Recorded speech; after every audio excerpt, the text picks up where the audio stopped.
Ngayon po ay unang worship service po natin sa buwan ng February. So, hindi ko po tayong lahat ay tumayo, tayo po yung manalangin.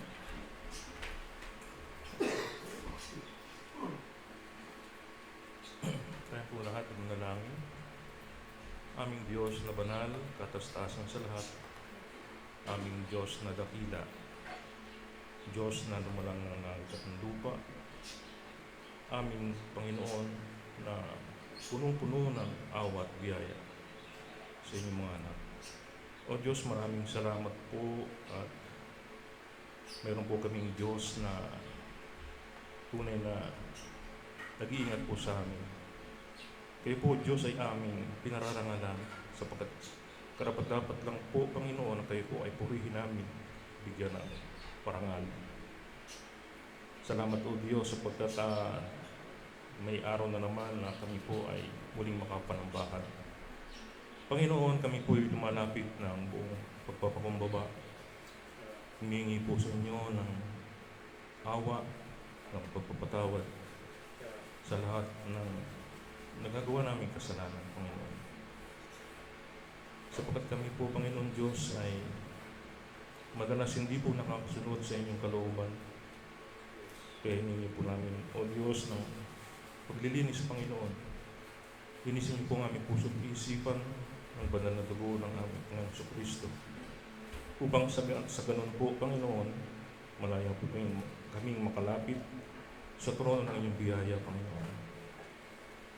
Salamat o Diyos sapagkat tunay ang iyong pangako na kapag kami hihingi ng tawad sa aming mga sala, kayo po ay magpapatawad, Panginoon. Maraming salamat po. Salamat o Diyos sa isang linggong nakaraan. Kami po ay patuloy niyong iniingatan, Panginoon. Pinagkakalooban ng mga kailangan po namin. Salamat po, Panginoon Diyos, sa araw-araw kami po pinagkakalooban niyo na aming makakain. Salamat sa kalakasan ng katawan. Salamat po sa mga salaping ipinagkakaloob niyo. Matustusan aming mga pangangailangan, Panginoon. Salamat sa aming mga trabaho, Panginoon Diyos. Tunay nga kayo po ang sinagkaloob. Maraming salamat o Diyos sapagkat ibinilang niyo po kami sa inyong tunay na iglesia, Panginoon. Maraming salamat sapagkat napapalad po namin, Panginoon Diyos. Nasa napakaraming tao kami po ang napili upang dalhin sa inyong iglesia, turuan.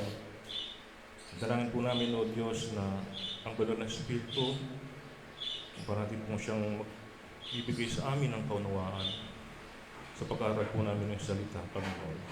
Tulungan niyo po kami, Panginoon, at buksan niyo po ang aming mga puso at isipan.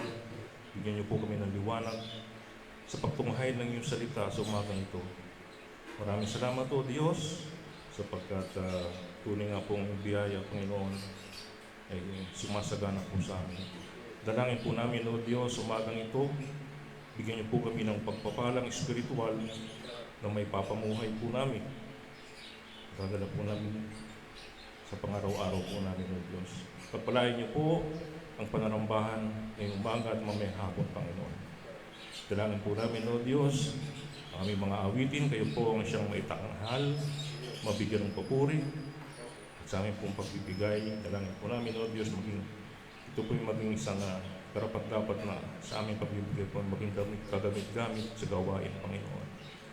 O Diyos, muli, sumayin niyo po ang karangalan at kapurihan. At dalangin namin, O Diyos, nawa malaya po kami malapit sa trono ng iyong biyaya sa umagang ito. Ito po ang aming dalangin sa tanging pangalan lamang po ng aming Panginoong Jesus. Amen. Mga po na po lahat, para po sa ating unang awitan po natin ang Panginoon. Bigyan po natin ng papuri ang ating Diyos. Buksan niyo po yung mga hymnals sa song number 2. Crown Him with many crowns.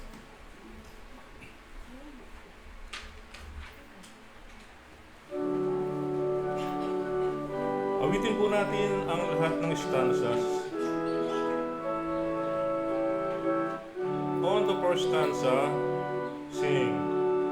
Crown him with many crowns, the Lamb upon his throne. Hark how the heavenly orchestra through music of its own.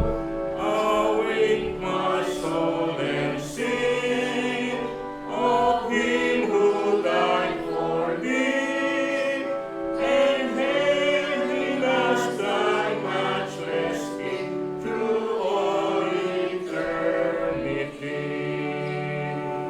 Crown him the Lord of love, behold his hand and side, rich would yet visible above, in beauty glorified. No angel in the sky can fully bear that sight, but downward in his wandering eye, art misery surprise. Crown him the Lord of light, who triumphed o'er the grave, who rose victorious to the strife for those he came to save. His glories now we sing, who died and rose on high, who died eternal life to bring, and leaves the death may die. Crown him the Lord of heaven, one with the Father throne, one with the Spirit through him give, oh yonder glorious throne, to thee be endless praise, for thou for us hast died. Be thou, O Lord, through endless days, adored and magnified.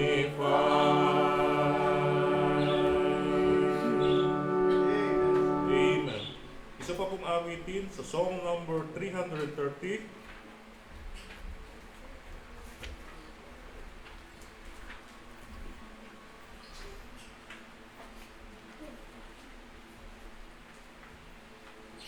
Come thou fount. Song number 330. Come thou fount.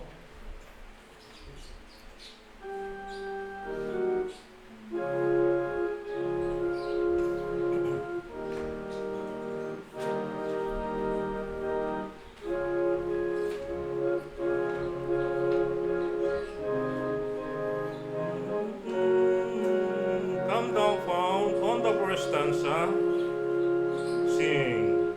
Come thou fount of every blessing,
Kung tumuloy po mga isa para po sa pagpasok po ng salita ng Diyos.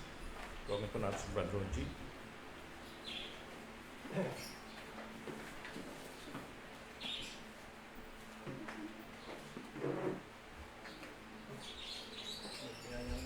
Mga kapatid, sa pagpapatuloy po ng ating scripture reading, buksan po natin ang ating mga Bible sa Proverbs chapter 15, mga kawikaan 15. Basahin po natin ang lahat ng talata 1 hanggang 33. Mga kawikaan chapter 15 verse 1. Ang banayad na sagot ay nakapapawi ng puot, ngunit ang marahas na salita ay lumilikha ng galit. Ang dila ng matalino ay pumupuri sa karunungan, ngunit ang bibig ng mangmang ay nagbubuga ng kahangalan. Nakatingin ang Panginoon sa lahat ng dako, lagi siyang nakabantay sa masasama at mabubuting tao.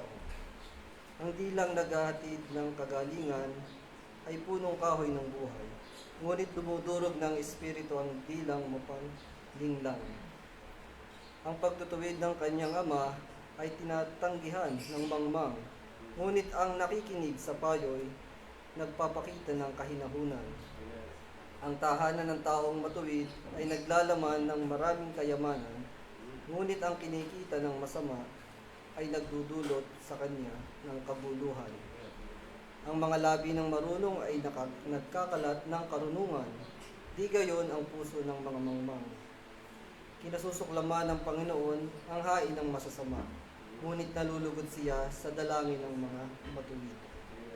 Nasusuklam ang Panginoon sa daan ng masama, ngunit iniibig niya ang mga sumusunod sa katuwiran. Mahigpit na disiplina ang naghihintay sa mga lumilihis ng daan. Ang namumuhi sa pagtutuwid ay mamamatay. Nalalantad sa harapan ng Panginoon ang kamatayan at pagkawasak. Ganon pa kaya ang puso ng mga tao. Ang manlilibak ay nagagalit sa pagtutuwid.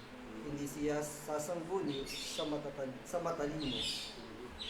Ang maligayang puso ay nagpapasaya sa mukha, ngunit ang kirot ng puso ay dumudurog sa espiritu. Ang pusong may unawa ay humahanap ng karunungan, ngunit ang bibig ng mangmang ay nabubuhay sa kamangmangan.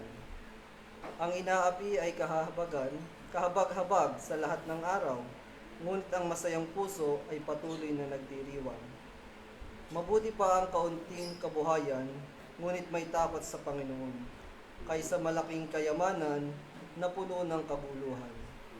Mabuti pa ang pagkaing gulay na puno ng pagmamahal, kaysa pinatabang buyang bat-bat ng kapuotan. Ang taong mainit ang ulo ay lumilikha ng pag-aaway, ngunit ang taong mapagtimpi ay pumapayapa ng kagalitan. Ang daan ng taong tamad ay puno ng tinik, ngunit ang daan ng matuwid ay landas na malinis.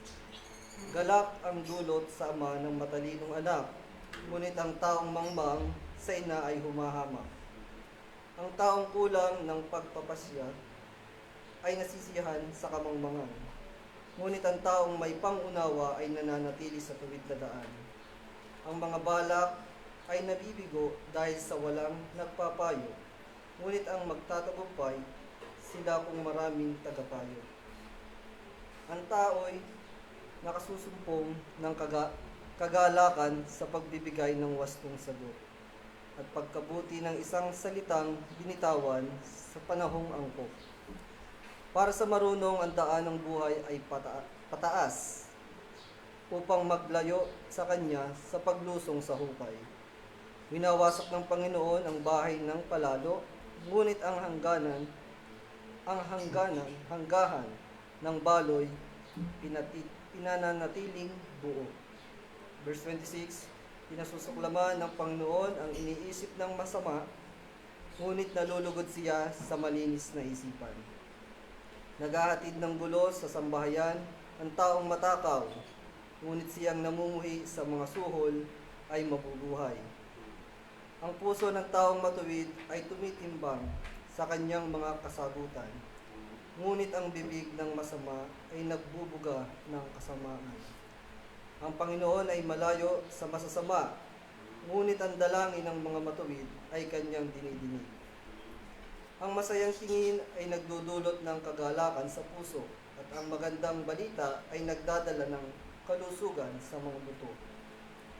Ang nakikinig sa saway ay nagbibigay buhay, sa pulutong ng marurunong ay may kapanatagan.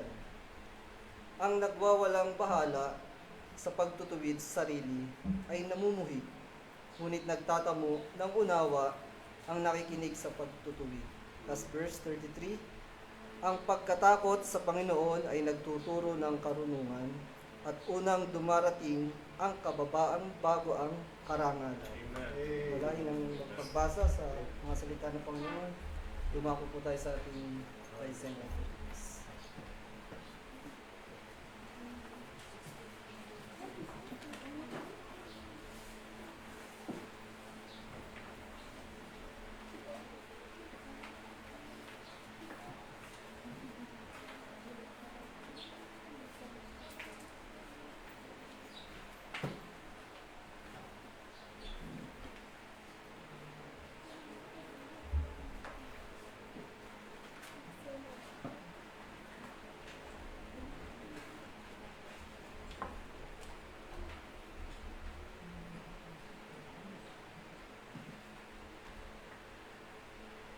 Tayo po ay manalangin.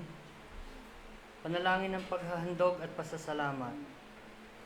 Purihin ka, O Panginoon, na Diyos ng Israel magpakailan-kailanman. Iyo, O Panginoon, ang kadakilaan, at ang kapangyarihan, at ang kaluwalhatian, at ang pagtatagumpay, at ang karangalan. Sapagkat lahat na nangasa langit at nangasa lupa ay iyo. Iyo ang kaharian, O Panginoon, at ikaw ay nataas na pangulo sa lahat. Ang mga kayamanan at gayon din ang karangalan ay nangagmumula sa iyo, at ikaw ang nagpupuno sa lahat. At nasa iyong kamay ang kapangyarihan at kalakasan, at nasa iyong kamay ang pagpapadakila at pagpapalakas sa lahat. Kaya't ngayon, aming Diyos, kami ay napasasalamat sa iyo, at aming pinupuri ang iyong maluwalhating pangalan. Ngunit sino ba kami na kusang makapaghandog sa ganitong paraan? Lahat ng bagay ay nagmula sa inyo, at ibinabalik lamang namin sa inyo ang ibinigay niyo sa amin. Sapagkat kami ay mga dayuhan at manlalakbay sa harap mo. Gaya ng lahat ng aming mga ninuno, ang aming mga araw sa lupa ay gaya ng anino at hindi magtatagal. O Panginoon naming Diyos, lahat ng kasaganaang ito na inihandog namin ay nagmumula sa iyong mga kamay, pagkat lahat ng bagay ay sa inyo. Alam namin, aming Diyos, na inyong sinisiyasat ang puso, at nalulugod kayo sa katapatan. Sa katuwiran ng aming mga puso ay kusang loob, at walang pag-iimbot na inihandog namin ang lahat ng bagay na ito. At lubos kaming nagagalak sa kusang loob na paghahandog na ito ng inyong mga anak.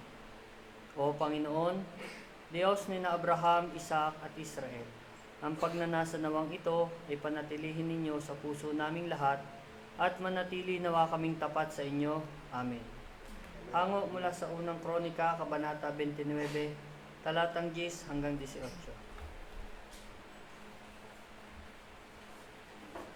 Makakapuna po lahat. Amen. Bago po tayo dumako sa pangangaral ng salita ng Diyos, ihanda niyo po ang mga puso at isipan sa pamamagitan po ng ating huling awitin. Buksan niyo po ang inyong mga songbook sa song number 377, Great is Thy Faithfulness.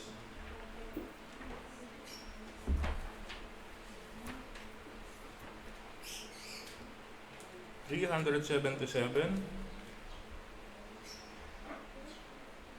is Thy Faithfulness.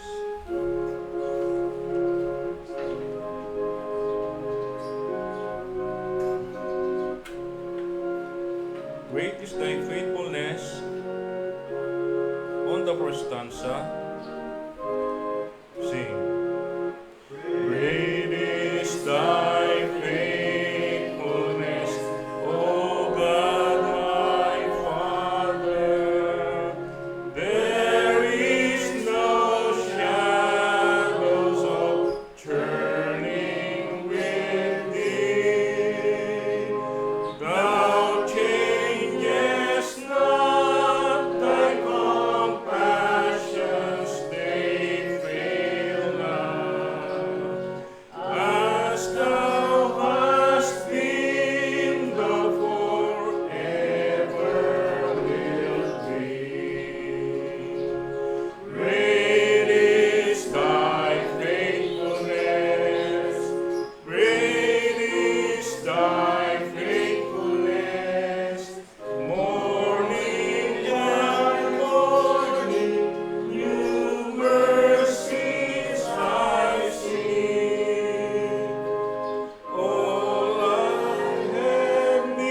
Join with all nature in manifold witness to thy great faithfulness, mercy, and love. Great is thy faithfulness. Great is thy faithfulness. Morning by morning, new mercies I see. All I have needed, thy hand hath provided. Great is thy faithfulness, Lord, unto me. Bless them, sir. Pardon for sin and peace thou endurest. Thy own dear presence to cheer and to guide. Strength for today and bright hope for tomorrow. Blessings all mine with 10,000 beside. Great is thy faithfulness. Great is thy faithfulness. Morning by morning, new mercies I see. All I have needed, thy hand hath provided. Great is thy faithfulness, Lord, unto me. Amen. Purihin po ang Panginoon. At para po sa pakikinig at pangangaral ng salita ng Diyos, tawagan po natin ang ating pastor, Pastor Manuel Millares.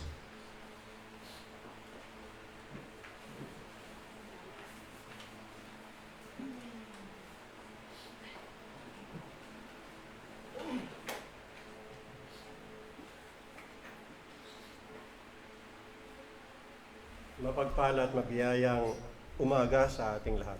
Tayo po ay tumayo at buksan natin muli ang ating mga Bible. Buksan po natin sa Malakay chapter 3. Malakay chapter 3, ating basahin ang talatang 6. Narito ang sinasabi ng banal na kasulatan. Malakay 3:6, King James Version, English. For I am the Lord, I change not. Therefore ye sons of Jacob are not consumed. May God bless the reading of His Word. Ang pamagat ng atin pong mensahe ngayong umaga ay, Does God change? Manalangin po tayo, tayo po lumuhod. Dakilang Diyos, luwalhati, kapuri at karangalan ang aming naalis sa inyo sa pamagitan ng mga awitin at panalangin, papuri at pasasalamat. Sambahin kayo, Diyos, sa inyong kataas-taasang kalagayan. Karapat-dapat kayo tumanggap ng parangal, luwalhati, papuri at pasasalamat. Dakila kayo, Diyos. Nagpapasalamat kami sa lahat ng kabutihan niyo sa aming buhay. Sa isang linggo na nagdaan sa aming buhay, bawat araw, kami po ay inyong pinalinga, kami po ay inyong inaruga. Salamat sa lahat ng mga pagpapala na tinanggap namin mula sa inyong mabuting puso at kamay. Sa oras na ito, Panginoong Diyos, iniling po namin ang iyong gabay sa pag-aaral namin ang iyong mga salita. Buksan niyo po ang aming puso at isipan, amin pong maintindihan, maunawang mabuti ang mensahe na niyo po ipabot sa amin. Tulungan niyo po kami, O Diyos, na maliwanagan. Tulungan niyo po kami na makita po namin ang aming po mga sarili sa salamin ng mga salita. Ilantad niyo po at pakita sa amin ang tunay na kondisyon ng aming mga puso. Kung ano po ang aming katatayuan sa inyong harapan. Makatulong nawa ang mensahe ito para sa amin pong kaunawan at kaliwanagan. Magabagi niyo po ang mga puso. Dalangin namin, Panginoon Diyos, na lagay niyo sa aming puso lagi ang sumunod sa inyong kaloob at kagustuhan. Pagpalain niyo po ang bawat isa, mga makikinig. Pagpalain niyo po ang mensahe, pagpalain niyo po ang umangaral. At ang Panginoon Kristo ay maitaas sa aming kalagitnaan. Ang lahat ito aming kahilingan dalangin sa banal na pangalan ng Panginoon Jesus. Amen. Maraming salamat. Makakaupo na ho kayo. Ang layunin ng mensaheng ito ay para balansin po natin ang isa sa mga katotohanan na itinuturo ng salita ng Diyos. Babalansahin po natin ang sovereignty ng Diyos at ang righteousness ng Diyos. Now ang Diyos, tayo po niniwala, ay sovereign. God is sovereign. At ini-exercise ng Diyos ang kanyang sovereignty according to His pleasure. Subalit, tinuturo din ng Biblia na ang Diyos ay righteous. At ang Diyos, ang kanyang righteousness ay constant. Hindi po yan nababago. Ang pagiging righteousness ng Diyos ay hindi po pwedeng tumigil kahit isang segundo. At ang Diyos ay nagdi-deal sa kanyang rational creatures according to His righteousness. So yan po ang ating tatandaan at yan po ay bibigyan pa natin ng karagdagang kapaliwanagan. Ang Diyos ba ay nagbabago? Sa ating pong teksto, napakaliwanag ang sagot. Mismo ang Panginoon ang nagsabi, I am the Lord, I change not. Sa atin namang awitin, inawit natin kanina, yung great is thy faithfulness. In first verse o stanza, ulitin ko, great is thy faithfulness, O God, my Father. There is no shadow of turning with thee. Thou changest not. Thy compassions, they fail not. As thou hast been, thou forever wilt be. God does not change. He is constant. He always remain the same. So, una sa lahat, na atin pong dapat maunawaan, ang Diyos ay hindi nagbabago. I am the Lord, sabi niya. I change not. Now, ang pinag-uusapan natin dito, mga kapatid, ay ang doctrine of the immutability of God. In theology, ito yung tinatawag na the immutableness or the immutability of God. Ito po ay tinuturo sa Biblia. Hindi yung nagbabago ang Diyos. Una, ang isipan ng Diyos ay hindi nagbabago. Mababasa natin sa Job chapter 3 verse 13. Ganito po ang sabi, but He is in one mind.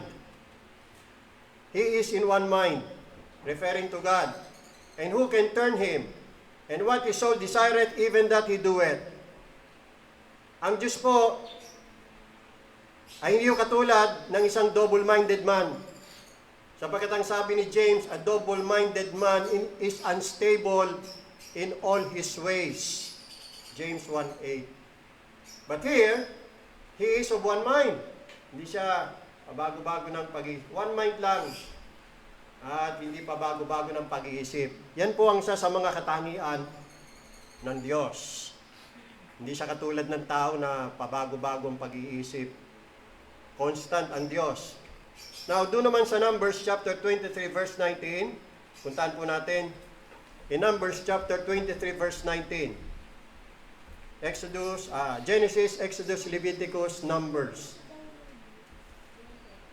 Numbers chapter 23 verse 19, it says there, God is not a man that He should lie, neither the Son of Man that He should repent or change His mind.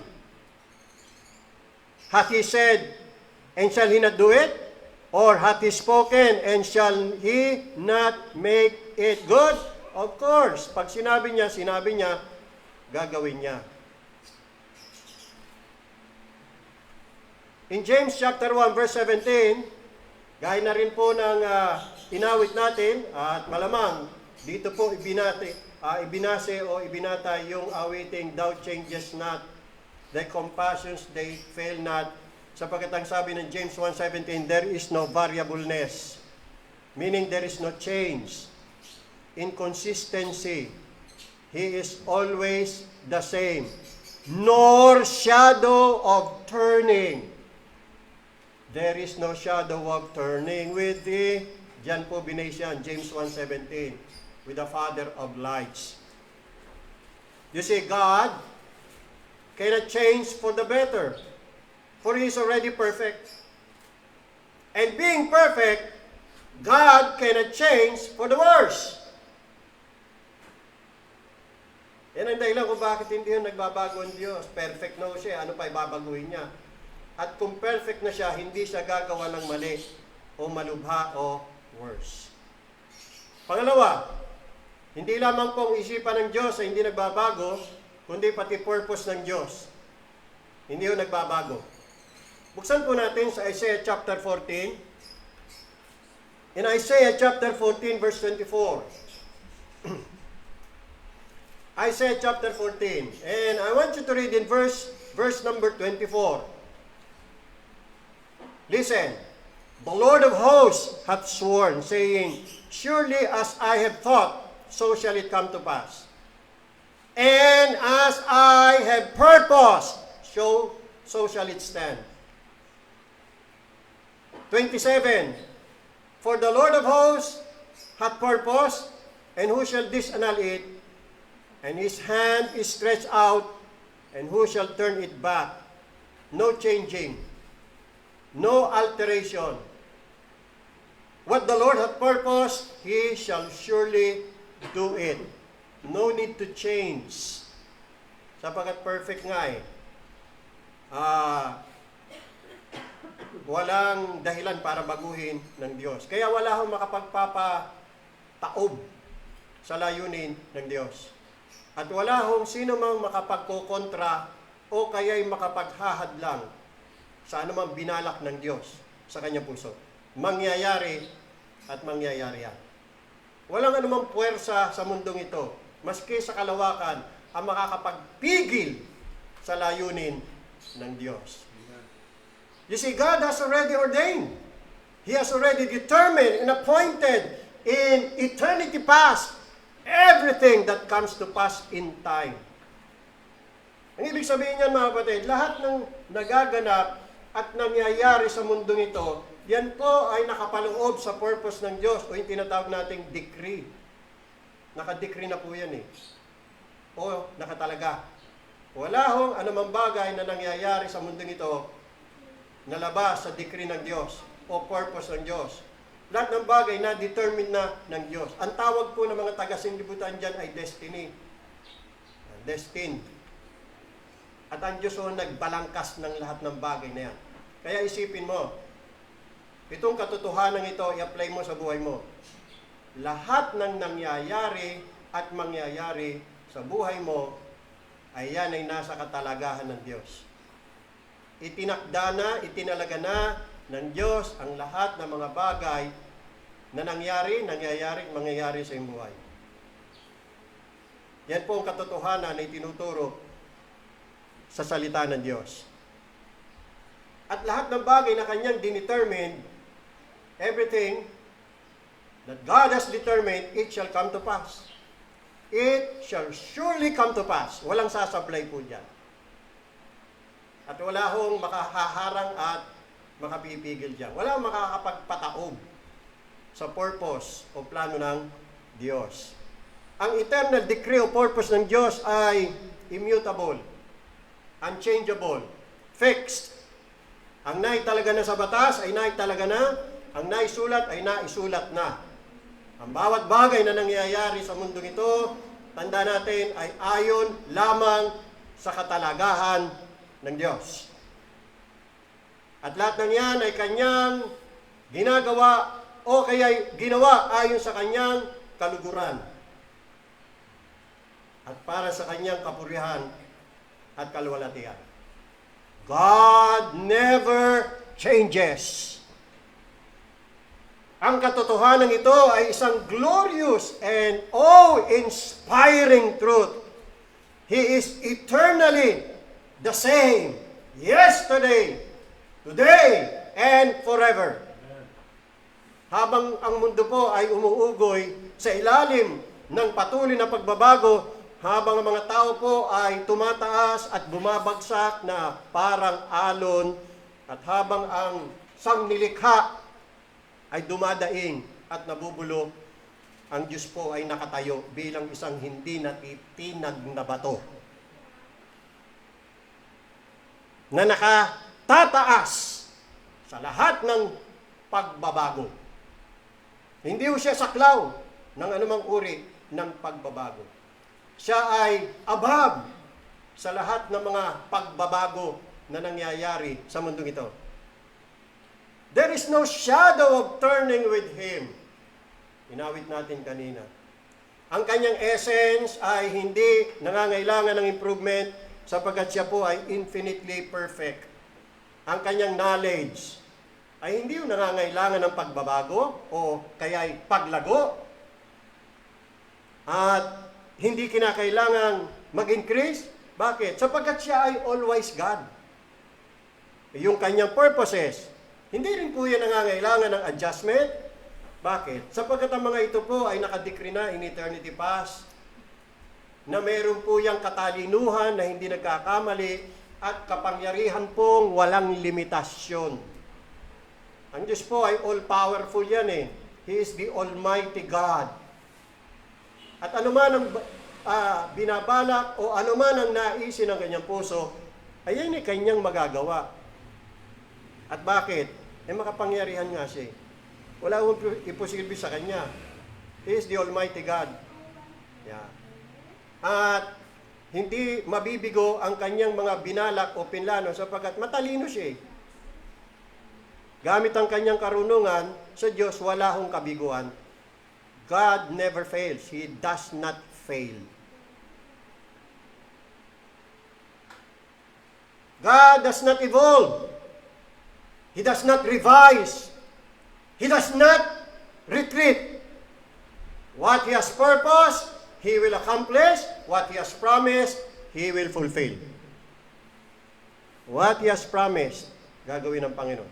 Taga po natin yan sa bato. So yun po yung isang bagay, unang bagay na dapat nating malaman.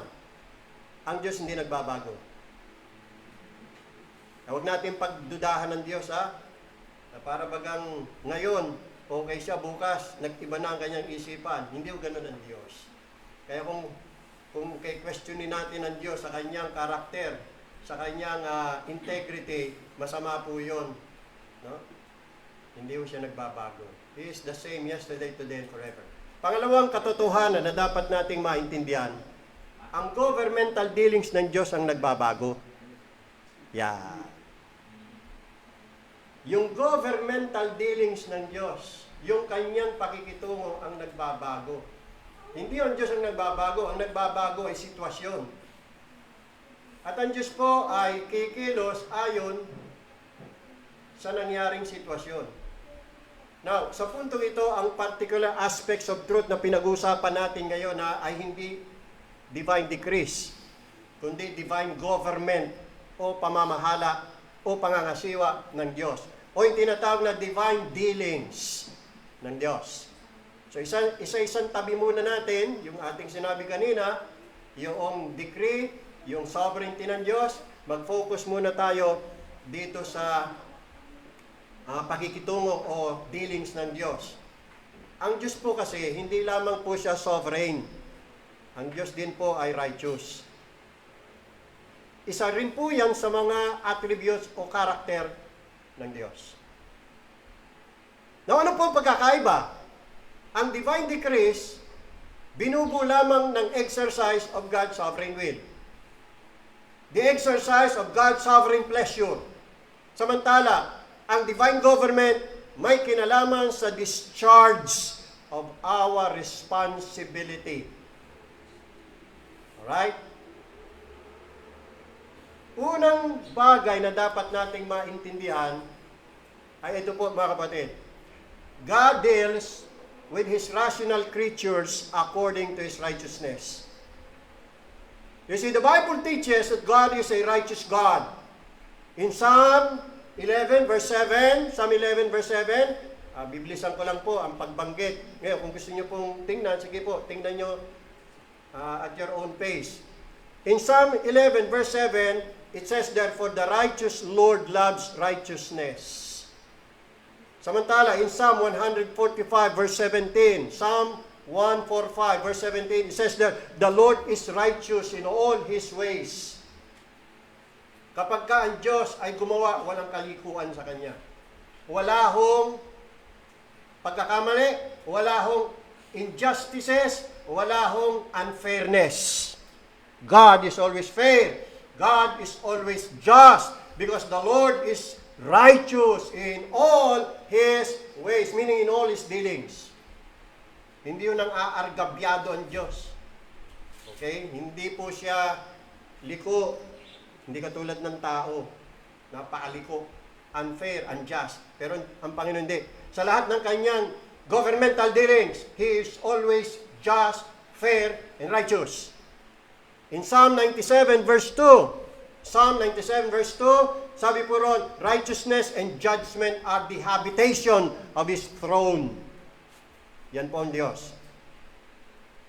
So ano ibig sabihin niyan? Listen, it is God's righteousness which regulates all His dealings with the sons of men now. It is His righteousness which requires God to punish vice and reward virtue. Kung kaya't sa makatwid, pinagpapala po niya ang kanyang masunuring mga anak at pinarurusan o kaya dinidisiplina ang kanyang mga anak na matigas ang ulo o suwail.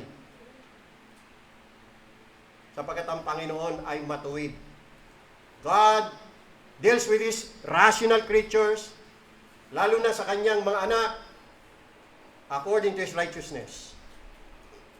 Pangalawang katotohanan, God deals with us according to our conduct. God deals with us according to our conduct. Sa governmental dealings po kasi ng Diyos, He does not act arbitrarily. Meaning, hindi po siya umaaksyon o kaya'y kumikilos ayon po sa kanyang kapritsyo o kaya'y gumagawa at kumikilos randomly. Sa halip, siya po'y gumagawa o kumikilos ayon po sa isang makatwiran at sistematikong paraan. So yun po ang ibig sabihin ng ang Diyos ay, bagamat God is sovereign, hindi po siya arbitrarily gumagawa na walang rason o kaya ay randomly o kaya ay ayon lamang sa kanyang kapritso. Parang yung may-ari ng baril, ano ba, pulis, mamamaril na lang siya ayon sa kanyang gusto. Anong tawag doon? Happy trigger o trigger happy ba? Ganun eh. Hindi ganun. Bagamat ang Diyos ay, pag sinabi natin God is sovereign, ang ibig sabihin niyan, it is the exercise of sovereign will. Meaning, God does as He pleases, only as He pleases, and always as He pleases. But God does not act arbitrarily. May kasama kong wisdom po dyan, katalinuhan, at kapangyarihan. Hindi po siya happy trigger. He is not a tyrant despot. He is not a tyrant God. In other words, pagka ang Diyos ay kumilos, may sense. Yan. And always in accordance to His righteousness. Alright? Naintindihan po natin? Ang dealings po kasi ng Diyos, mga kapatid, sa atin, sa buhay na ito, kapwa sa atin pong spiritual at temporal affairs, ay tumutukoy sa isang bagay na higit pa sa isang arbitrary sovereignty. In-establish po ng Diyos ang hindi mapaghihiwalay na koneksyon sa pagitan ng atin pong conduct and consequences nito. Ibig sabihin, kung ano ang iugali mo Kung ano ang iasal mo, God will deal with you accordingly. Pag magandang asal mo, maganda bunga. Pag masamang asal mo, masama ang bunga. Yun po ibig sabihin niyan. At ito po ay upang ipamala sa atin ng Diyos na siya po ay nalulugod sa katwiran at hindi po siya nalulugod sa kalikuan. Kung kaya't kapag tayo po ay righteous, may reward. Pero pag tayo po ay unrighteous, aani po yan ang displeasure ng Panginoon at may consequence po yan. Yan. Tunghayan po natin ang sinabi po ni David tungkol sa kanyang conduct. Pansin niyo po. Buksan natin sa Psalm. Punta po tayo sa Psalms. 18. In Psalm 18. Alright. Mga awit, 18. Psalm 18. At dito niyo po maintindihan yung sinasabi natin. Psalm 18 verse 20. Kung paano po dinidil ng Diyos ang kanyang servant o ang kanyang mga anak. Sabi po ni David in Psalm 18 verse 20, look at this. The Lord rewarded me according to my righteousness. Hindi po sinabi ho dyan, the Lord rewarded me according to His sovereignty. Number one. But the Lord rewarded me according to my righteousness. According to the cleanness of my hands hath He recompensed me. Yeah. For I have kept the ways of the Lord. Yun yung righteousness ni David. Iniingatan niya ang mga pamamaraan o mga daan ng Panginoon and have not wickedly departed from my God. For all His judgments were before me. Now, another term for judgments ay law, ordinances sa atin, Word of God.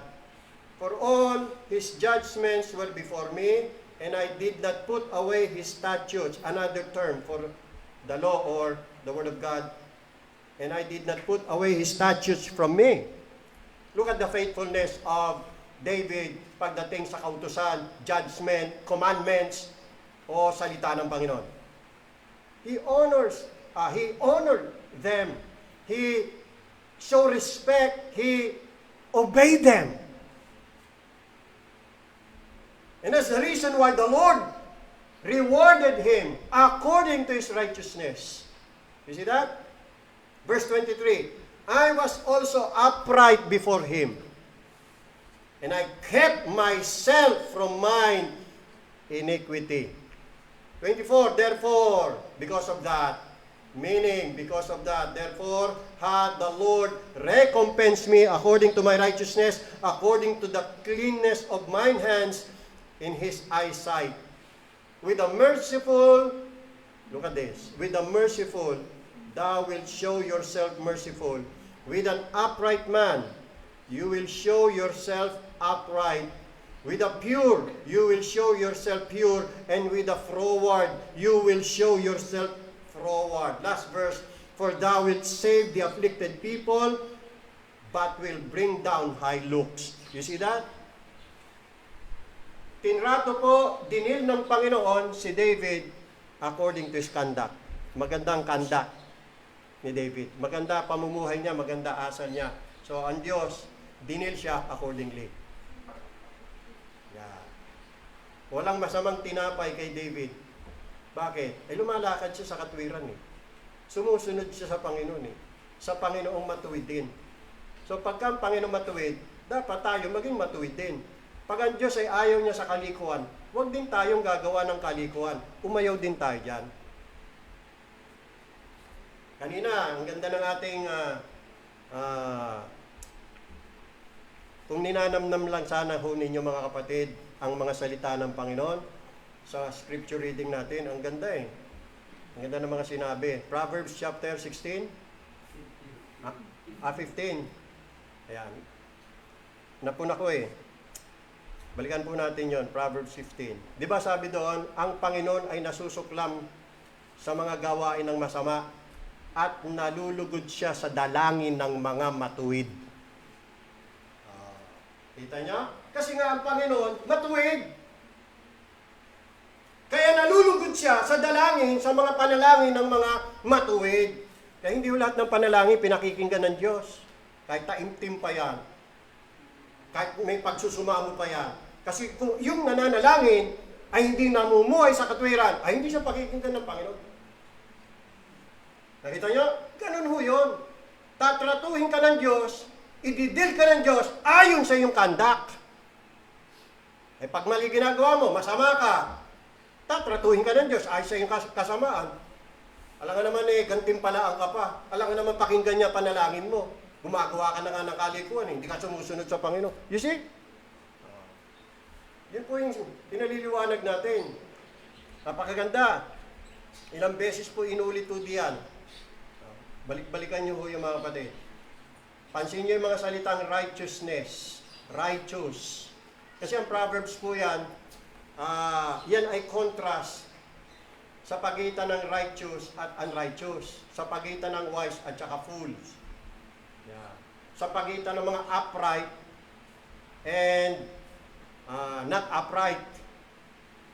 Yan ang contrast ng Proverbs. Pinakikita po dyan. Ganun po. No.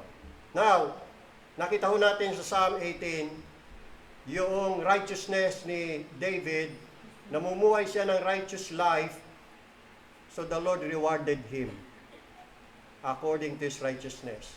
Samantala, in contrast, tingnan nyo sa 2 Samuel chapter 3 verse 39. 2 Samuel chapter 3 verse 39. Ito naman in contrast. Let's have a comparison here. In 2 Samuel chapter 2 verse 39, tingnan naman natin ang mga wicked or unrighteous. And I am this day weak, though anointed king, and this men, the sons of Zuriah, be too hard for me.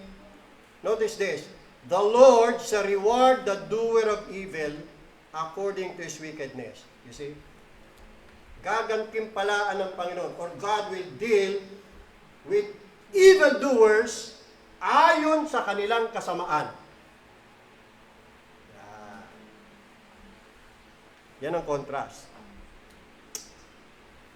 In Psalm 62 verse 12, doon naman sa Psalm 62 verse 12, Thou renderest to every man according to his work.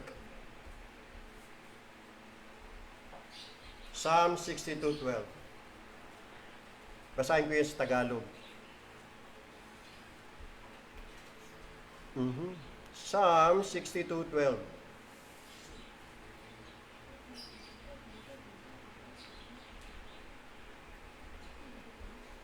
Pakinggan nyo sa Tagalog, sabi ko dito. Sa iyo naman, O Panginoon, ukulang kagandaang loob, sapagkat ikaw ay nagbabayad sa bawat tao ayon sa kanyang gawa. Patas ang Diyos. At wala ho siyang kalikuhan. Naintindihan po natin yan, mga kapatid? Lagay ho nyo yan sa inyong isipan. Kaya next time, pag may nangyari sa inyong masama at nagtatanong kayo, Diyos ko! Bakit nangyayari ito? Oh. Tapos sasabihin pa ng mga tao, life is unfair. Anong life is unfair? Hindi yung totoo yun. Tinatanggap lang ng tao ang deserving niya. Tanda natin yan. Hindi uli ko ang Diyos. Matuwid siya. Ang mga judgment and ways niya ay righteous. Dadagdagan pa natin yan maya-maya. Punta naman tayo sa 1 Samuel chapter 2 verse 30. Isa pang prinsipyo na makikita ho natin patungkol sa tinatrato tayo ng Diyos ayon sa ating conduct, asan o pamumuhay. Dito po sa 1 Samuel, ganito po ang sabi ng Panginoon. 1 Samuel chapter 2. Tingnan niyo po ang talatang 30. Yan. Ito yung principle, mga kapatid. Basahin ko po sa English, King James Version. Wherefore the Lord God of Israel saith, I said indeed that thy house and the house of thy fathers should walk before me forever. But now the Lord saith, be it far from me. Look at this, what the Lord said. For them that honor me, I will honor. and they that despise me shall be lightly esteemed. I want you to notice that, mga kapatid, and always try to remember that the Lord honors the man or the woman who honors Him. Pinararangalan ng Panginoon ang nagpaparangal sa Kanya. Sa makatwid, yung hindi ho nagpaparangal sa Panginoon, ay hindi ho niya pa rarangalan. Kundi sabi niya, shall be lightly esteemed. Kung anong gagawin mo sa Diyos, yun din ang gagawin niya sa iyo. As simple as that. So that's how nakita natin, mga kapatid, deals with the rational creatures, lalo na sa mga anak ng Diyos, according to their conduct. Isa pang principle, mga kapatid, yung the principle of sowing and reaping. Ano yung sowing and reaping? Kung ano tinanim, yung po ba isang kasabihan? Diba sabi na, may kasabihan tayo. Kung ano yung tinanim, ang siya mong anihin. Hindi ho kasabihan ho yun. Katuruan ho ng Diyos yun. Prinsipyo ho yun ng Biblia. Nasa Galatians chapter 6 po yan. Hindi ho yung kasabihan. Kasi pag sinabing kasabihan, pwede mong paniwalaan, pwedeng hindi. Kasi sabi-sabi. Hindi po sabi-sabi yan. Turo ho ng Diyos yan. Galatians chapter 6 verse 7. Galatia 6:7. At yan po ay totoo. Tunay po ito. Galatians 6:7. Be not deceived. Huwag kang magpaloko. Huwag kang malinlang. Huwag kang madaya o huwag mong hayaang ikaw'y madaya o huwag mong dayain ang iyong sarili. God is not mocked. Ang Diyos ay hindi natutukso o hindi nadadaya o hindi napabibiro. Yan. Bakit? Sapagkat ang lahat na inasik ng tao ay siya namang aanihin niya. Naniwala kayo dyan? Totoo po yan. Nakka. Tingnan nyo ha. Aanihin ng tao ang isang bagay o naman bagay, depende sa kanyang inasik. Tama? So, umani ka ng, nagtanim ka ng kabutihan, di kabutihan ang ani mo. Magtanim ka ng kawalang hiyan din ay aanihin mo. Kasi yun ang sabi sa verse 8, sabi diyan, sapagkat ang naghahasik ng sa kanyang sariling laman, ay sa laman mag-aani ng kasiraan.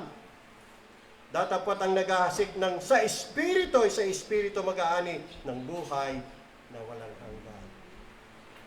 So kung ano yung tinanim, yun po ang aanihin. Hindi ba minsan nangyari na ako sa inyong buhay, nagtatanong kayo, bakit nangyari ito sa buhay ko? Na para bagang hindi dapat mangyari. Di ba? Tatanong pa siya eh. Di ba? Pag may nangyaring hindi maganda, o kaya ay kasamaan, o kaya ay kahirapan, nagtatanong yung tao, ba't nangyari ito? Anong nagawa ko para ma-deserve ko ito? Na para bagang hindi niya deserving. And then ang conclusion, life is unfair. Oh, teka muna. Baka nakalimutan mo yung principle na ito. Baka hindi mo alam, 5 years ago, 10 years ago, 20 years ago, may ginawa ka, may itinanim ka na hindi tama. Ngayon mo lang inaani. Baka nakalimutan mo. Pinaani na ngayon sa iyo ng Diyos. Kaya hindi ang Diyos ang may kasalanan, ikaw. Hindi ka makakataka sa harvest time. Basta nagtanim ka, sigurado yan, paaani sa iyo ng Diyos anuman ang iyong itinanim. Maaring after 1 year, 2 years, 3 years, 5 years, o maging 50 years, hindi ka pa rin makakatakas sa anihan. And you deserve that. Palagi na lang kasi Diyos ang sinisisi. Na para bang ang Diyos ang may mali? What? Tayong mali. Diyos ay palaging tama. Hindi siya nagkakamali kahit kailan. Why? Because God is a righteous God. He's not unjust, He's not unfair. Maliwanag po yan. Tayo pong mali, tayong unjust, tayong unfair. Mali ang asal natin. Hindi tayo namuhay ng tama. Yun. Kaya sowing and reaping.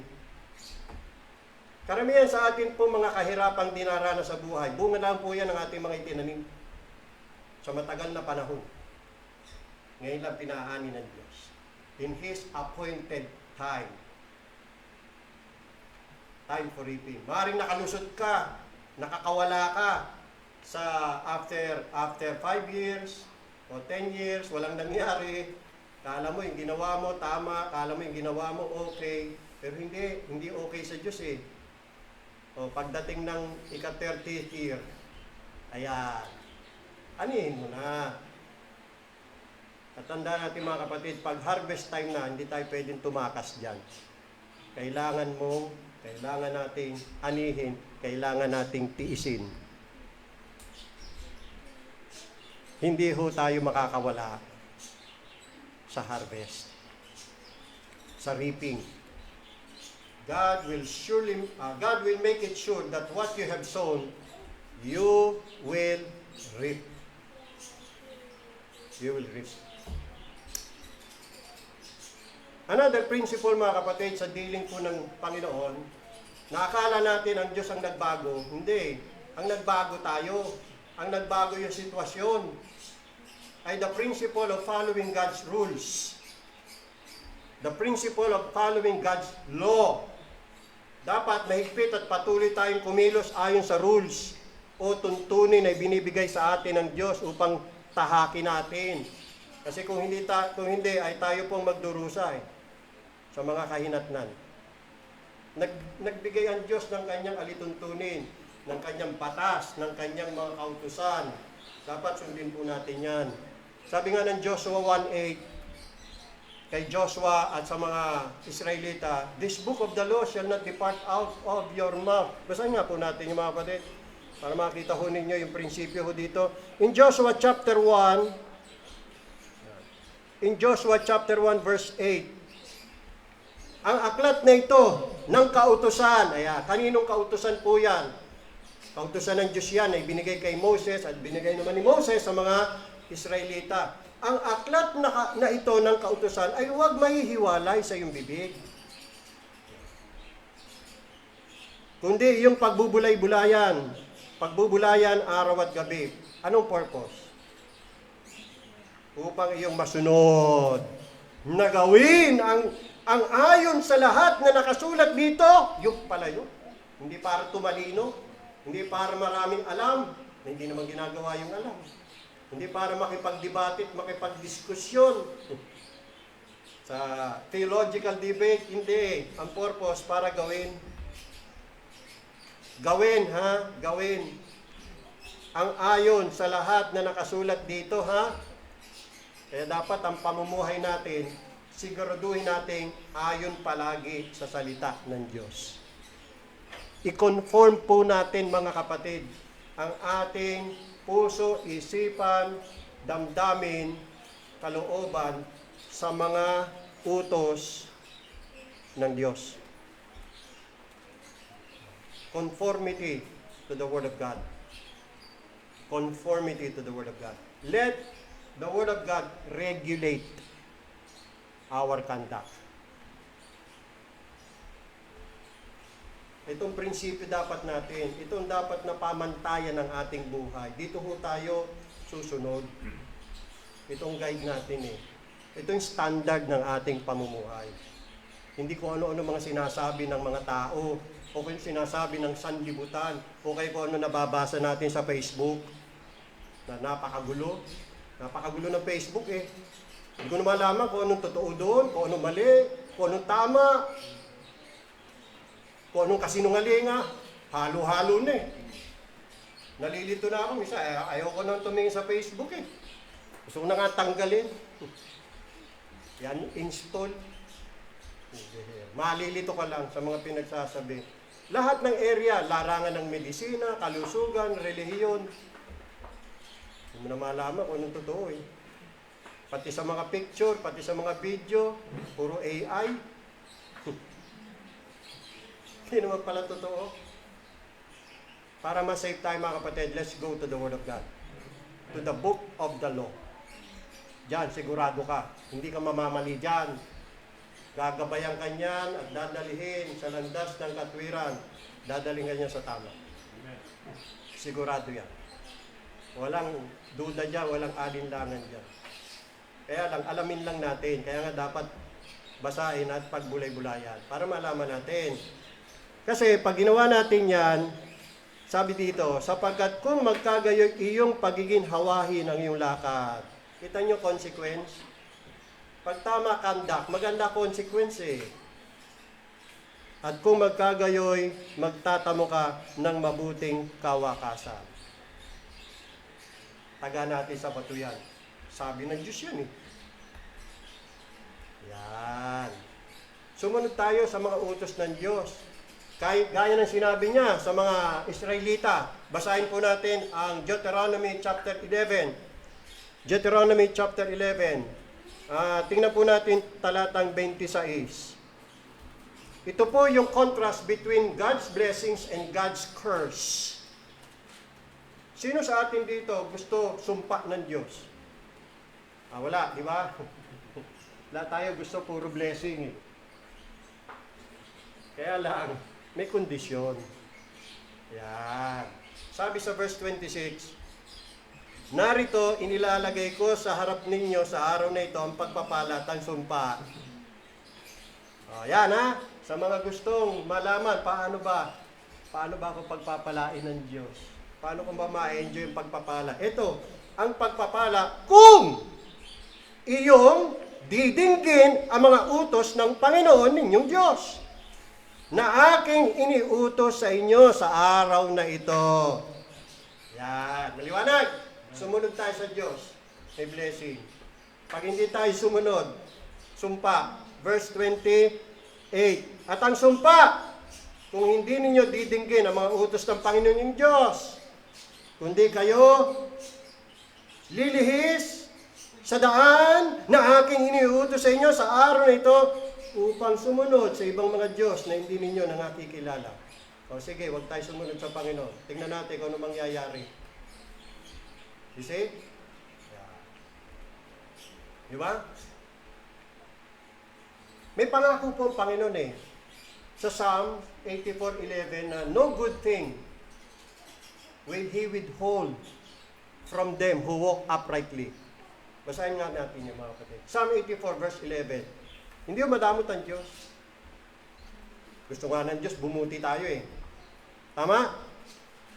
Naiwala ka ba? Gusto ng Diyos maging mabuti buhay mo? Tingnan ho natin. Psalm 84:11. Psalm 84 verse 11. Ayan. Basahin ko po sa English. For the Lord God is a sun and shield. The Lord will give grace and glory. Look at this. No good thing will He withhold from them that walk uprightly. Amen. Yun nga lang, kailangan mag-walk uprightly. Righteousness. Diba? Bakit na-withhold yung good thing? Let us ask ourselves, are we enjoying the good things from God? Are we? According dito sa nabasa natin na sabi niya, no good thing will He withhold eh. Bakit na withhold? Ang sagot diyan nasa Jeremiah chapter 5 verse 25. Bakit na withhold yung good thing na dapat sana intended sa atin? Kasi nga hindi tayo nag-walk uprightly. Ano nangyari? Ito, Jeremiah chapter 5 verse 25. 5 verse 25. Your iniquities, yan na, have turned away these things, yung good things, na withhold. And your sins have withholden good things from you. So kasalanan ba ng Diyos yun? O kasalanan natin? Bakit ang Diyos ang sinisisi?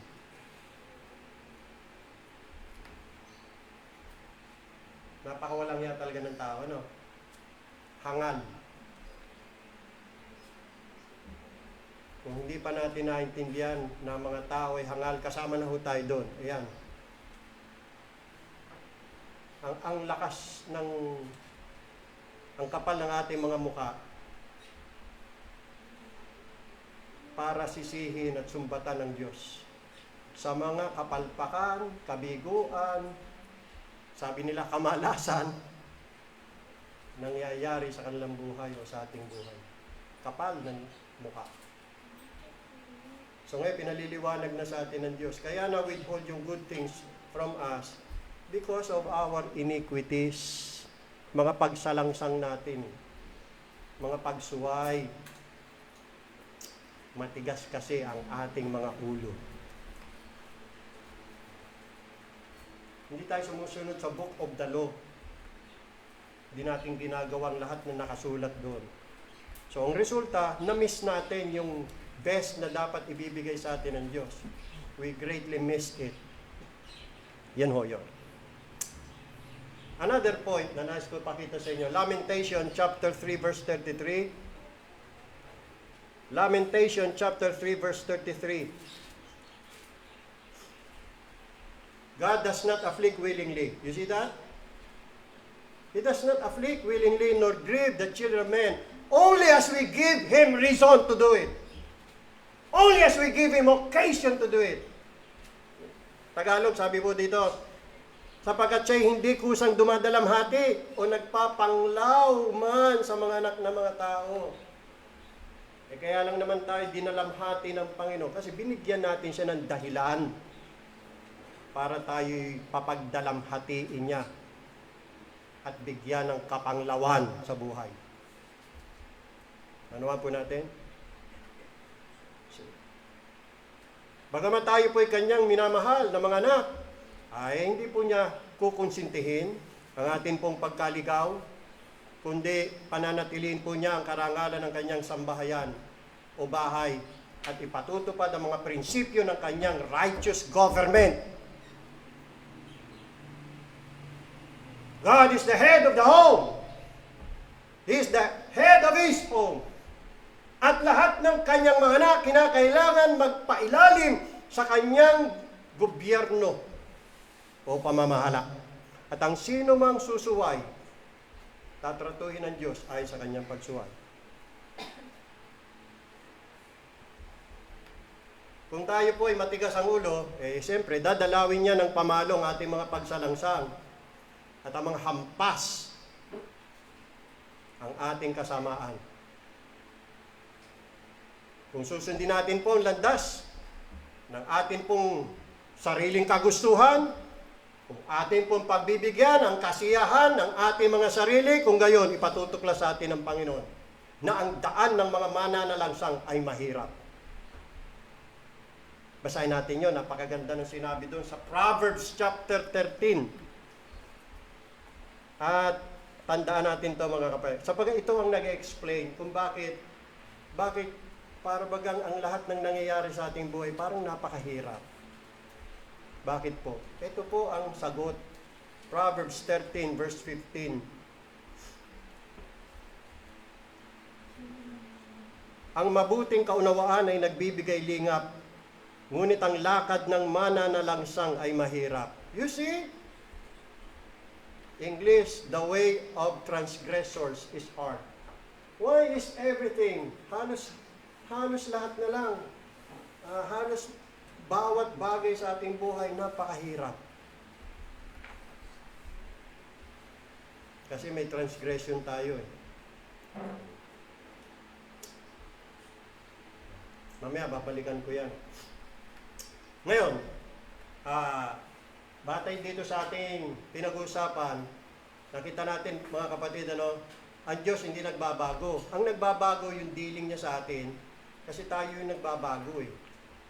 Ngayon, gusto ko lang magkomentaryo doon sa katuruan na prayer changes things. Prayer changes things. Na para bagang pag-angsang tayo nanalangin, babaguhin ng Diyos yung kanyang purpose. Aba, hindi tayo nananalangin para baguhin ang purpose ng Diyos. Hindi po ganun yun. Para yung Diyos ay sumunod sa kagustuhan natin. Hindi po ganun ang design ng prayer. Ang panalangin hindi po intended para baguhin ang purpose ng Diyos. O kaya baguhin ang kanyang kaisipan. He is of one mind nga eh. Ni hindi rin po ito para himukin siya na bumuo ng mga panibagong layunin. Itinakda po ng Diyos na ang ilang mga pangyayari ay magaganap sa pamagitan ng mga paraang kanya ring itinalaga para sa kanilang katuparan. At isa po sa mga paraang kanyang itinalaga ay ang prayer. Yan. Kanina, naunawa natin, nakita natin, fix na lahat ng bagay, ano? Hindi na humababago yun eh. At tayo po'y mananalangin, hindi po para baguhin yung fix na. Hindi ho. Hindi mababago yun. Ngayon, ang tanong, ano silbi? Na tayo manalangin pa. Hindi na pala mababago isipan ng Diyos. Hindi na pala mababago ang purpose ng Diyos. Kasi po, kung may tinalaga ng Diyos na mga bagay na fix na yan, para sa katuparan ng mga bagay na mangyari, meron din siyang itinalagang pamamaraan. At ang isa doon ay ang panalangin. Ibig sabihin mga kapatid, nire-require ng Diyos na hanapin ang kanyang mga kaloob. Hindi ho niya ibibigay ang mga regalo niya kung hindi natin hihingiin. Alright. Ganito yan eh. Halimbawa, nasa purpose ng Diyos, nakadesign, na bigyan ka ng mga gifts, eh hindi mo naman hinihingi. Kasi tamad kang manalangin. Makukuha mo ba yon? Hindi ibibigay. Kasama sa decree na bigyan ka ng mga kaloob na spiritual, yung paraan kung paano mo makakamtan yon, at yun ang panalangin. Dinisign kasi ho ng Diyos na siya'y maluluwalhati sa pamamagitan ng ating paghingi. Kaya kailangan hingin eh. Tulad ng dapat din natin siyang pasalamatan pagkatapos niyang ipagkaloob ang kanyang pagpapala. You see, prayer is the way and means which God has appointed for the bestowal or granting or communication of the blessings of His goodness to His people. Diyan nyo po makikita mga kapatid ang kahalagahan ng panalangin. Kaya pag tamad kang manalangin, walang mangyayari sa buhay mo. Kasi dinisign ng Diyos, ibibigay lamang yan sa iyo pag hiningi mo. Kita nyo ang kahalagahan ng panalangin mga kapatid. At hindi niya ibibigay kung hindi mo hilingin. At bakit? Sapagkat nalulugod ang Diyos sa paghingi ng kanyang mga anak.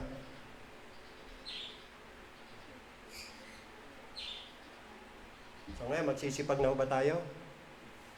Panalangin? A-attend na ho ba kayo ng prayer meeting? Sige, huwag tayo manalangin. Nasa church kayo. Bahala kayo. Madi-deprive tayo ng blessing sana ng Panginoon sa church. Pag hindi tayo nanalangin. Gusto nyo maligtas ang inyong mga mahal sa buhay? E di panalangin ninyo. Hinihiling nyo ba sa Panginoon? Pinagpay-pray nyo ba sila? Paano sila maliligtas? Hindi nyo man lang ipinapanalangin. Hindi nyo sinasama sa inyong panalangin. Di ba? Hindi mangyayari yun. Alright. Wala na akong oras. Mahaba-haba pa naman to eh. Bigyan ko kayo ng isang tingnan natin hanggang saan tayo aabot. Mga halimbawa na parang may contradiction eh dito sa ating pinag-usapan. Sabi natin kanina, ang Diyos ay hindi nagbabago. Ang nagbabago sa Diyos yung kanyang dealings. Ang nagbabago yung sitwasyon. Kasi baka mabasa nyo to, sabi, tatanong yan, sabi ni Pastor sa napag-aralan namin, Malakay 3:10, I, the Lord, changeth not. Sabi ng Numbers, I repented not, sabi ng Diyos. O tingnan natin ang Jonah chapter 3 verse 10. Jonah chapter 3 verse 10. Tapos kumpara natin yan sa Numbers 23:19. Sa Jonah chapter 3 verse 10,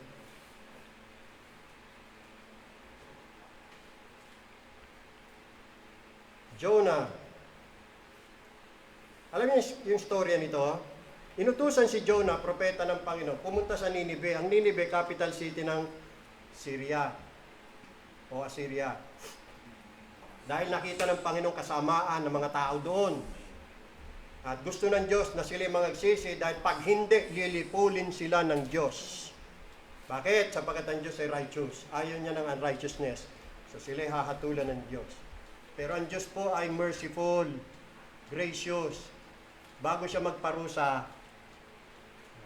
nagpapadala siya ng mensahero. Winawarningan muna niya. Ganun po ang Diyos. So ito namang lingkod niya, matigas ang ulo. Ba hindi sumunod? Tumakas. Now, to make the long story short, napasunod din siya ng Panginoon at nangaral siya doon. Now, the reason why kung bakit si Jonah nga pala ay ayaw sumunod sa Diyos, kasi galit siya sa mga Ninevites, kaaway kasi yan ng Israel. Palibasa si Jonah, patriotic. Kumbaga ang katwiran niya, Panginoon, paparusahan niyo mga Ninevites? Sige! Sige! Mapang-apian! Lagi na lang kami inaapi. Sige po! Parang gano'n. Kaya ayaw niya pumunta ron. Gusto niya parusahan ng Diyos. Lupit ano. Ang Diyos kasi mahabagay, hindi katulad ng Jonah eh. Gusto pa niyang iligtas. Dahil ang Diyos naaawa ho eh. Wawarningan. Maraming mga sanggol pa ho doon na walang kamalay-malay. Hindi pa alam ang kaliwa at kanan.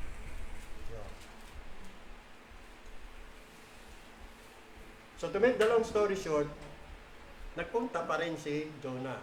At tingnan niyo po nangyari. In chapter 3 verse 4. Sumunod din eh. Verse 4. At pumasok si Jonah sa bayan na may isang araw na gumagala.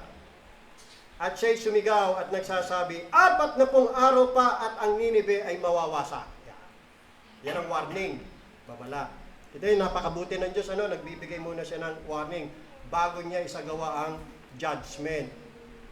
Sa inayos ng Diyos sa mga tao talaga magsisi. Verse 5. At ang bayan ng Ninive ay sumampalataya sa Diyos. Kita nyo? Ang ganda pala na naging result, positive. At sila'y nangaghayag ng ayuno, nagfasting sila. At nangagsuot ng kayong magaspang mula sa dakilaan, mula sa hari, mga prinsipe, sa kanila hanggang sa kaliit-liitan sa kanila. Hanggang sa katulong. Nagpakumbaba sila. Pinakinggan nila yung mensahe ng Diyos. At sila'y nanalig o sumampalataya sa Diyos. 6. At ang mga balita ay dumating sa hari sa Ninive at siya'y tumindig sa kanyang luklukan at hinubad niya ang kanyang balabal at nagbalot siya ng kayong magaspang at naupo sa mga bato, tanda ng pagpapakumbaba. At kanyang inihayag at itinanyag sa buong Ninive sa pasya ng hari at ng kanyang mga mahal na tao na sinasabi, huwag lumasa maging tao ni hayop man, baka hanikawan man ng anumang bagay, huwag kumain. Huwag silang magsikain ni magsiinom man ng tubig kasi seryoso. National warning po ito. Kasi may national threat, may danger ang buong bansa. Kundi magbalot sila ng kayong magaspang, ang tao at gayon din ang hayop, at magsidain silang mainam sa Diyos. Oo, talikdan ng bawat isa ang kanyang masamang lakad at ang pangdadahas na nasa kanilang mga kamay. Di ba ito'y change of mind? Repentance na ho yan eh. Kasi sinong nakaalam kung manumbalik ang Diyos at magsisi? Ang Diyos ay magsisi? Nagsisisi ba Diyos? Ba't ito? Ang Diyos ay magsisi at hihiwalay sa kanyang mabangis na galit upang tayo wag mangamatay. Ang inaasahan po nila, itong mga taong to, ay ang Diyos na sa kanilang pagsisisi at pagbabalik loob ay magbabago ng kanyang daan patungo sa kanila. Yung magbabago ng dealing at babawin yung kanyang hatol laban sa kanila. Na ang Diyos ay tatalikod mula sa kanyang mabangis na galit, na inaamin nilang nararapat sa kanila. Inaamin naman nila, nararapat sila sa mabangis na galit at puot ng Diyos Ngunit sa kabila nito ay nagpakumbaba. Silang lahat at mataimtim na nagsumamo sa Diyos. At umaasa sila at naniniwala na mapipigil ang kanyang pagkawasak at hindi na sila mapapahamak. So ano naging resulta? Verse 10. At nakita ng Diyos, basahin ko po sa English para maintindihan natin And God saw their works, that they turned from their evil way. Basahin nyo. And God repented of the evil that He had said that He would do unto them, and He did it not. Nagbago ba Diyos? Kala ba natin, hindi, ang Diyos di nagbabago. See? Get my point? Bakit ito nagbago Diyos? Mga kapatid, hindi siya ang nagbago.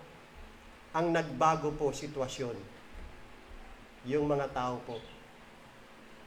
Binago nila ang kanilang mga daan, ang kanilang mga pamamaraan, and according to it, God dealt with them. Alam nga naman, parusahan pa rin sila ng Diyos. Nagsisi na nga nagpakumbaba na nga Diyan magiging unfair ang Diyos pagka ganon. Diyan magiging unjust. Nagsisi na nga, nagpakumbaba na nga nilipol pa rin ng Diyos. Napag-aralan natin, ang Diyos po hindi liko. He is not unrighteous. Righteous siya. So, God dealt with them according to their conduct. Hindi tinuloy ng Diyos yung pantanya na sila ay wawasakin. Sinakita niya, nagpakumbaba. So, nagbago ang kaisipan ng Diyos. Hindi dahil sa Diyos ay nagbabago. Ang nagbago yung mga tao. Nakita nyo? Kung ayaw mong mapunta sa impyerno, magsisi ka na sa iyong mga kasalanan. Habang ang Diyos ay nagpapatawad pa. Habang ang Diyos ay nagpapakita ng awa, ng biyaya, habang ang Diyos ay makupad pa sa kanyang pagkagalit, slow to anger, samantalin mo pagkakataong yan. Pero kung patuloy mong tatanggihan siya, magmamatigas siya, ay wala na. Wala nang pag-asa. Pag dumating ang araw, hindi kaya hatulan ng Diyos, kahit maglupasay ka pa at maglumuhod sa Kanya, hindi ka niya pakikinggan. Kasi hindi mo rin siya pinakinggan. Repent of your sins. Nagpapatawad ang Diyos sa mga nagkasala, sa mga nagsisisi. Pero kung babaliwalain mo yung panawagan ng Diyos, hindi ka makikinig sa kanyang tinig, mananatiling matigas ang iyong ulo, wala nang natitira sa iyo kundi ang mabangis na galit ng Diyos. And you deserve that. People will go to hell because they deserve it. At wala hong magiging unrighteousness on the part of God. Wala hong mangyayaring injustices or unfairness. God is fair. Pero mo ito, hindi ba fair ang Diyos niya? Binigyan pa sila ng opportunity, pagkakataon mag-repent. Kita nyo? Kasi nga ang Diyos matuwid. Hindi siya liko. So hindi ang Diyos ang nagbago, yung dealing niya yung governmental dealings. Umakto lang ang Diyos ayon sa response na ginawa ng mga tao. Aakto rin ang Diyos ayon sa ating response sa Kanya. Kung nais natin mga kapatid na maging matino, maayos ang buhay natin, sumunod tayo sa Panginoon. Kaya nagkakawindang-windang ang buhay natin kasi nga hindi tayo sumusunod Ayaw natin sumunod. Alam nga naman, pagpalain tayo ng Diyos kahit tayo ay suwail. Kapag gano'n ay, baka hindi ka anak ng Diyos. Kasi ang mga masasama, pinauunlad ng Diyos eh. Wala nang pakialam ang Diyos doon. Binibigay na ng Diyos lahat ng kagustuhan nila eh. Kahit mali, kahit masama eh. Kasi nga, hindi sila mga anak ng Diyos. At lahat ng yon, yung kasaganaan nila, yung kayamanan nila, sa ikapapahamak nila yan. Kaya hindi yan blessing. Huwag niyong aakalain na lahat ng pagpapalang material at kasaganaan ay blessing. Nagkakamali kayo dyan. Ibig niyo sabihin, ang masama ay pinagpapala ng Diyos. Basahin natin ang Psalm 73. Tingnan niyo po ang sabi ni David. Itong naobserbahan niya eh.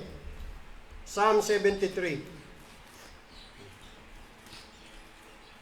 Tingnan niyo po sabi dito. Psalm 73. Verse 3. Bago tayo magtapos. Hindi na natin kaya. Tutuloy na lang natin to next Sunday. May part 2. Psalm 73. Verse 3. Sabi rito, for I was envious of the foolish when I saw the prosperity of the wicked. What? Wicked pero prosperous? Ayan eh. Nabasa naman natin eh. How could that be? Unfair. Ako'y nagpapakatino. Pero sa kabilang ari pagpapakatino, mahirap pa rin ako. Unfair. Okay, sige, gusto mo ganito. Gumawa ka ng wickedness para maging prosperous ka. Diba? Wicked pero prosperous. Ayan ang naobserbahan ni David. At hanggang ngayon, yan pa rin ang ating naobserbahan na ang mga wicked, prosperous. O, hindi ka pa magtataka? O, tingnan natin. Verse 12. Behold, these are the ungodly who prosper in the world. Kita nyo? Sa mundong ito, sino ang mas prosperous pagdating sa material na bagay? Mga ungodly. Ayan. Sila ang mas mayayaman. Kayo, gusto niyo malaman bakit ang mga godly mahihirap? Another sermon na ho yan. Another message na ho yan. Mahaba tayo eh. Ayan. These are the ungodly who prosper in the world. They increase in riches. Kita niyo yan? Pero huwag tayo mainggit. Bakit? Abay, tingnan niyo ending. Ano magiging ending nila? Ayan. Sabi ho rito, verse 17, until I went into the sanctuary of God. Sa ating time, church. Kaya lagi kayo pupunta sa church para doon nyo maintindihan ang mga nangyayari sa buhay ninyo. Until I went into the sanctuary of God, then understood I there. Ano magiging ending nila? Destruction. Mawawasak sila, wawasakin sila ng kanilang mga kayamanan. Kasi hindi na sila makakaalala sa Diyos eh, puro na lang perang nasa isip nila eh. Paano yung kanilang spiritual na pangailangan? Paano yung salvation nila? Hindi impyerno punta. Yun ang ending.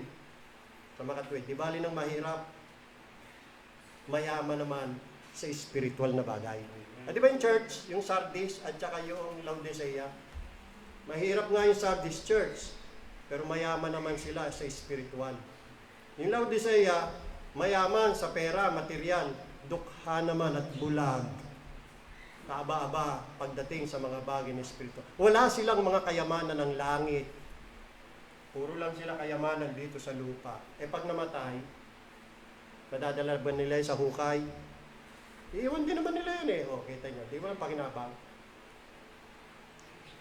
Pero kung may kayamanan ka sa langit, goodbye sa kahirapan dito sa lupa. Bye-bye. Ang aking kayamanan ay naroon kung saan ang Panginoon Kristo. Si Kristo ang aking kayamanan. Kaya, at yung kayamanan wala nang hanggan, hindi mawawala ko yun. You see? Okay. Kita nyo ha, pag tayo nag-aaral ng Bible, maintindihan natin. Kaya lagi ko kayo attend. Para maliwanagan tayo. Di ba? Para pag-uwi nyo sa inyong bahay, maliwanag na ang inyong ulo. Lumiliwanag na. Naintindihan ko na, Panginoon. Patawad po sa aking mga kahangalan. Patawad po sa aking kamangmangan. Hindi ko kasi naintindihan. Palagi na lang kayo ang aking sinisisi sa nangyayari sa buhay ko. Yung pala, ako palang may kasalanan. Hindi ako nakakatupad at nakakasunod sa iyong mga salita. Pagpalain ng Panginoong Diyos ang mensahe sa ating mga puso. Tutuloy po natin to next Sunday. Amen. Tayo po'y lumuhod. Manalangin.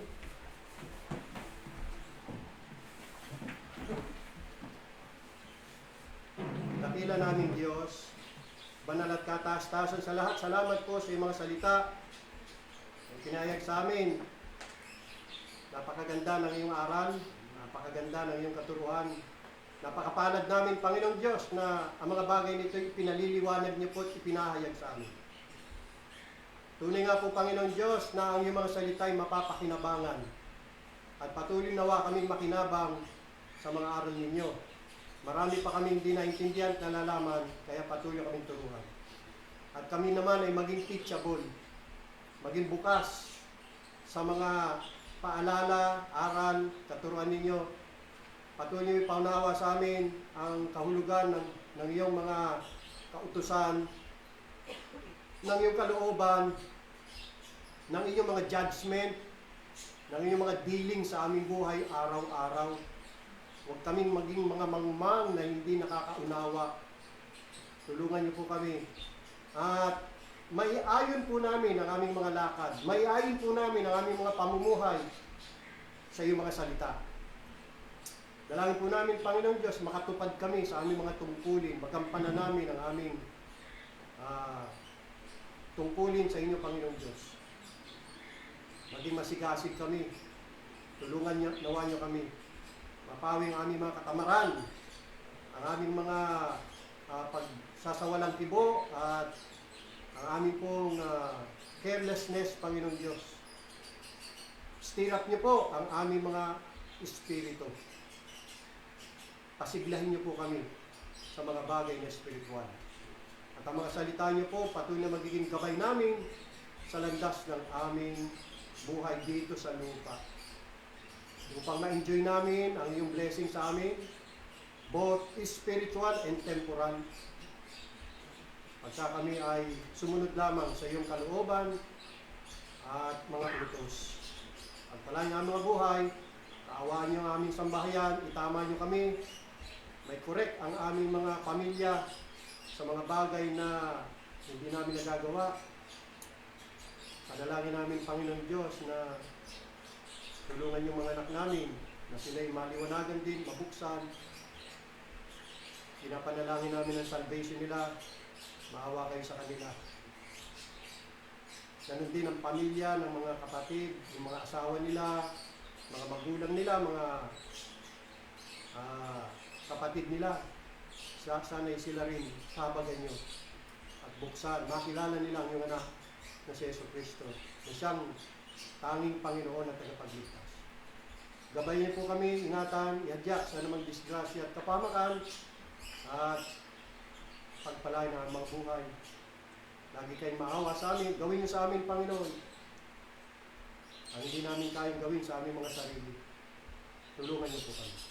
At sa iyong mga kamay, amin nabilin ang aming mga sarili at buhay. Lagi po kayong mahabag sa amin, O Panginoon. Ang lahat na ito ay aming dalangin, papuri at pasasalamat sa banal na pangalan ng aming Panginoon tagapagligtas na si Yesu Cristo. Amen. Awitin natin ang doxology. Sambahin pa rin natin ang ating Diyos.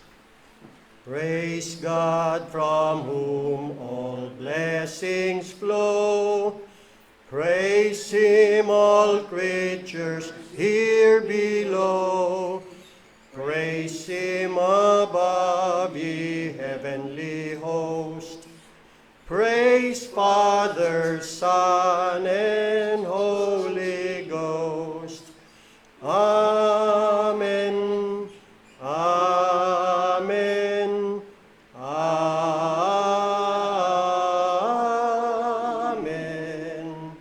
magandang umaga sa ating lahat. Tapos ng ating banal na pagtitipon, pagpalain tayo ng ating Panginoong Diyos. Hanggang sa muli nating pagkikita.